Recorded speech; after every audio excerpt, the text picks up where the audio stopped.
अस्सलाम वालेकुम, आप देख रहे हैं स्पोर्ट्स बज़ और मैं हूं लुकमान अली। खेल के मैदान से खबर यह है कि पाकिस्तान क्रिकेट बोर्ड कहीं ना कहीं उसके पावर कॉरिडोर्स में ये सोच बचार पाई जा रही है और कहीं ना कहीं ये फैसला होने जा रहा है कि मोहम्मद रिजवान से ओडीआई कप्तानी वापस ले ली जाए और साथ में टेस्ट टीम के कप्तान शान मसूद से भी उनसे कप्तानी वापस ले ली जाए। उनकी जगह पर खबरें ये हैं कि सऊद शकील को टेस्ट टीम का कैप्टन बनाया जाए और मोहम्मद रिजवान को ओडीआई टीम की कप्तानी से हटाकर उनकी जगह पर सलमान अली आगा, जो पहले से T20 फॉर्मेट के कैप्टन हैं, उन्हीं को ओडीआई टीम की कप्तानी भी सौंप दी जाए। ये खबरें चल रही थी और कहा यह जा रहा है कि अगले माह शायद इस हवाले से फैसला भी मुतवक्के है। इससे पहले Pakistan cricket board central contract से मुतल्लिक फैसला कर चुका है और कहा यह जा रहा है कि शान मसूद को हटाकर जब सऊद शकील को बनाया जाएगा तो साथ में सेंट्रल कॉन्ट्रैक्ट में प्रमोट कर दिया जाएगा, सऊद शकील को बी कैटेगरी में लाया जाएगा। और यहीं पर इन खबरों के बाद तरदीद आती है पाकिस्तान क्रिकेट बोर्ड की जानिब से कि ऐसा कुछ हो नहीं रहा। पाकिस्तान क्रिकेट बोर्ड कह रहा है कि इस हवाले से ना तो सिलेक्शन कमेटी कोई फैसला कर रही है और ना ही कहीं और इससे मुतल्लिक अभी तक मुशावरत हुई है, लेकिन हमारे ज़राए ये बताते हैं कि कहीं ना कहीं ये डिबेट चल रही है, बात चल रही है और पाकिस्तान क्रिकेट बोर्ड की तरदीद की क्या अहमियत है और उनकी तरदीद अपनी जगह पर, लेकिन पाकिस्तान में अक्सर औकात ऐसा होता रहता है। एक जानिब खबरें आती हैं, दूसरी जानिब तरदीद होती है, तीसरी जानिब वही होता है जो कुछ चल रहा होता है। हम आज के प्रोग्राम में इसी पर बात करेंगे कि मोहम्मद रिजवान को कप्तानी से हटाना क्या पाकिस्तान क्रिकेट बोर्ड के लिए या पाकिस्तान क्रिकेट के लिए बेहतर होगा, क्या फ़ायदेमंद होगा या फिर उनको बरकरार रखना चाहिए। इस पर बात करेंगे। हमारे साथ मौजूद हैं स्पोर्ट्स जर्नलिस्ट अबू बकर बिन तलत। अस्सलाम वालेकुम अबू बकर, कैसे हैं आप? वालेकुम सलाम और लुकमान, बहुत शुक्रिया आपने अपने प्रोग्राम में मौका दिया। अच्छा अबू बकर, सबसे पहले तो हम यहीं से आगाज़ कर लेते हैं कि मोहम्मद रिजवान से मुतल्लिक़ खबरें चल रही हैं। कहा यह जा रहा है कि उनको कप्तानी से हटाया जा रहा है और उनकी जगह पर सलमान अली आगा, जो पहले से T20 फॉर्मेट के कैप्टन है, उन्हीं को कैप्टन बनाया जा रहा है, लेकिन पीसीबी इसकी तरदीद कर रहा है। ये चल क्या रहा है? देखिए लुकमान, ये एक पैटर्न है जो मेरे ख्याल से पाकिस्तान की स्पोर्ट्स कल्चर में बहुत ज़्यादा पाया जाता है, specially when it comes to Pakistan cricket board. तो ऐसा ही होता है। ऑफिशियली उन्होंने तरदीद भी की और जब मेरे पास ये खबर पहुंची तो मैंने अपनी सहाफ़ती ज़िम्मेदारी को पूरा करने के लिए पाकिस्तान क्रिकेट बोर्ड के मीडिया से रब्ता किया, प्रॉपर उनका वर्डिक्ट लिया और उन्होंने भी यही बात कही कि देखिए सिलेक्शन कमेटी का ये मैंडेट है कि कैप्टन को रिटेन करना है या उसको चेंज करना है, लेकिन इस हवाले से अभी तक कोई इस तरह की ऑफिशियल मीटिंग नहीं हुई। जो वर्ड इस्तेमाल किएगा ऑफिशियल, उनकी बात भी ठीक है और हमने भी उनका वर्डिक्ट बिल्कुल शामिल किया कि पाकिस्तान क्रिकेट बोर्ड इस चीज़ की तरदीद कर रहा है। लेकिन हमारे ज़रा ये कहते हैं कि कल नेशनल क्रिकेट एकेडमी में एक मीटिंग होती है और वहाँ पर ये टॉपिक बिल्कुल डिस्कस किया जाता है ओडीआई की कैप्टनसी के हवाले से भी, और एक बेसिक फार्मूला तय किया जाता है कि वाइट बॉल का एक कैप्टन होएगा और रेड बॉल का एक कैप्टन होगा। तो अभी ये T20 और ओडीआई का एक कैप्टन एग्जैक्टली और टेस्ट टीम का कैप्टन अलग से कर दिया, बिल्कुल ऐसे ही है। लेकिन देखिए जब इस चीज़ की तरदीद की जाती है वो बिल्कुल हक बजाने में, अभी तक ऑफिशियल इस तरह की कोई स्टेटमेंट नहीं आई, लेकिन जब आप डिस्कस करते हैं चीज़ें, जब वहाँ पे बात होती है और उसके बाद आप डिसीजन लेते हैं तो ज़राए से या डिफरेंट सोर्सेज से ये चीज़ें ज़रूर वो तो हम तक होती हैं और हम तक पहुँचती हैं। और यहाँ पर मैं एक चीज़ को बिल्कुल हाईलाइट करना चाहूँगा लुकमान। देखें,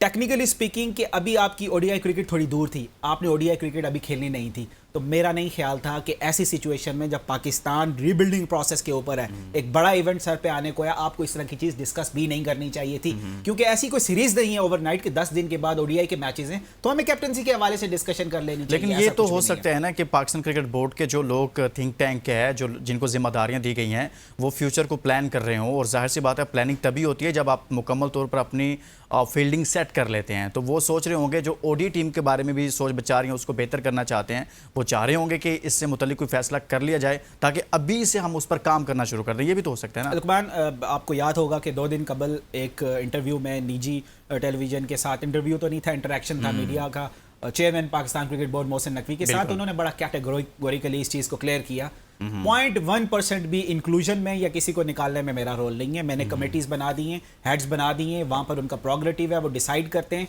उनको हाँ, मैंने ये ज़रूर कहा हुआ है कि मेक श्योर करना है, इंश्योर करना है आपने कि किसी की हक तलफी ना, और मेरिट बेस्ड डिसीजंस होने चाहिए। जब तक मेरिट बेस्ड डिसीजंस नहीं होंगे पाकिस्तान क्रिकेट प्रमोट नहीं होगा। तो वो जो डिसीजन मेकिंग अथॉरिटी है वहाँ पर नहीं, तो सवाल ये पैदा होता है ना, क्या मेरिट पर हो रहा है फिर काम? देखिए लुकमान, हमारे यहाँ अनफॉर्चुनेटली आपने थोड़ी देर पहले जो क्वेश्चन किया था, अगर आप इजाज़त दें उसकी तरफ जाना चाहूँगा। फ्यूचर प्लानिंग हमारे यहाँ होती है, हमारे यहाँ 2-2, 3-3 साल की भी प्लानिंग्स की जाती है, लेकिन अनफॉर्चुनेटली उसकी जो इम्प्लीमेंटेशन है जब प्रैक्टिकलिटी आती है तो वो 2-3 माह से ज़्यादा सर्वाइवल उसका नहीं हो सकता। हमारे यहाँ जो लोग हम इंडक्ट करते हैं उनको जो कॉन्ट्रैक्ट्स दिए जाते हैं 2-2, 3-3 साल के, और उस टाइम बड़ी ज़बरदस्त किस्म की एसी के रूम्स में बैठ के प्लानिंग की जाती है कि हम डोमेस्टिक के स्ट्रक्चर को रिवैम्प कर रहे हैं या इंटरनेशनल क्रिकेट में ये तब्दीलियां लेकर आ रहे हैं मॉडर्न डे क्रिकेट को सामने रखते हुए। लेकिन सॉरी टू से जब आपकी इंप्लीकेशंस आती हैं तो बिल्कुल डिफरेंट होती हैं, क्योंकि पाकिस्तान क्रिकेट, हम हमेशा से एक बात कहते हैं, it's not just a sports, यहाँ पर लोगों के इमोशंस, सेंटिमेंट्स अटैच्ड हैं, वन स्पोर्ट नेशन है हम, और जब तक इसमें आप परफॉर्मेंस नहीं देंगे तो बाकी जितनी भी साइडलाइंस है, जितनी भी सपोर्टिव चीजें वो इररिलेवेंट हो जाती हैं। लुकमान, ये बिल्कुल एक क्लियर चीज है, प्लेयर्स को भी इस चीज को समझना होगा कि ब्रांड वैल्यू जब तक नहीं होगी, और वो एक ही चीज से होगी कि आपने बड़े इवेंट्स में परफॉर्म करना होगा, बड़ी टीम्स को हराना होगा। हम अक्सर औकात, आपको याद है, हम जिक्र करते हैं 90s के प्लेयर्स का, 90s के लेजेंड्स का, भाई इस वजह से कि वो टॉप नॉच परफॉर्मेंसेस देते रहे। अगर हम बेंचमार्क बना लेते हैं पाकिस्तान और इंडिया के मैच को, तो 90s की जो टीम है वो रेगुलरली पाकिस्तान की टीम इंडिया को हराती रही, और आज भी अगर आप नंबर्स देखें जो हम आउट नंबर करते हैं, आउटशाइन करते हैं इंडिया की टीम को, ये वही परफॉर्मेंसेस है जो पहले हम 7-8 तक थी एग्जैक्टली। तो उसके बाद जब नई जनरेशन आती है, एक एरा शिफ्ट होता है, तो उसके बाद आप बड़े इवेंट्स उस तरह नहीं जीते। एक T20 वर्ल्ड कप जो यूनुस खान की क़यादत में हमने जीता, और उसके बाद तो अभी भी तो ऐसे ही चल रहे हैं। 2-3 साल से तो चेयरमैन पीसीबी भी मौजूद हैं अपने मनसब पर, लेकिन हमारे क्रिकेट में कोई बेहतरी नहीं आई। हम T20 वर्ल्ड कप में बुरी परफॉर्मेंस दी, हमारी ओडी वर्ल्ड कप में जो हालत हुई, फिर हमारी चैंपियंस ट्रॉफी जिसके हम मेज़बान थे उसमें जो हालत हुई, फिर हम बांग्लादेश से हारे,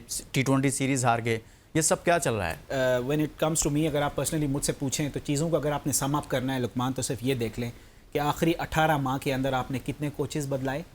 आखिरी 18 माह के अंदर आपने कितनी सिलेक्शन कमेटीज़ चेंज की, और सिलेक्शन कमेटीज़ के हेड कितने चेंज किए, और ना सिर्फ सिलेक्शन कमेटीज़ चेंज की, उनका फॉर्मूला भी, उनका पैटर्न भी बिल्कुल इसके जिम्मेदार चेयरमैन पीसीबी भी तो है ना। फिर देखें, पाकिस्तान क्रिकेट बोर्ड के चेयरमैन का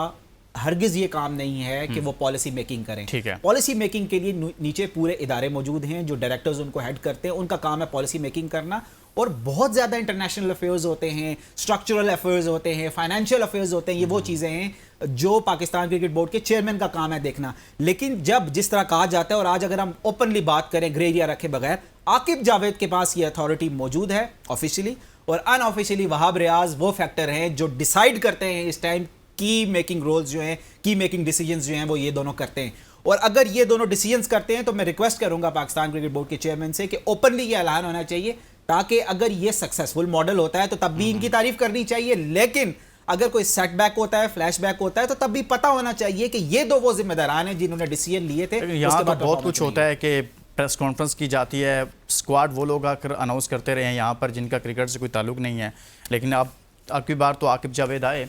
लेकिन यहाँ पर एक ब्रेक लेंगे, और ब्रेक के बाद जब वापस आएंगे तो हम देंगे कि क्या मोहम्मद रिजवान को कप्तानी से अगर हटा दिया जाता है तो ये दुरुस्त फैसला होगा। एक ब्रेक के बाद।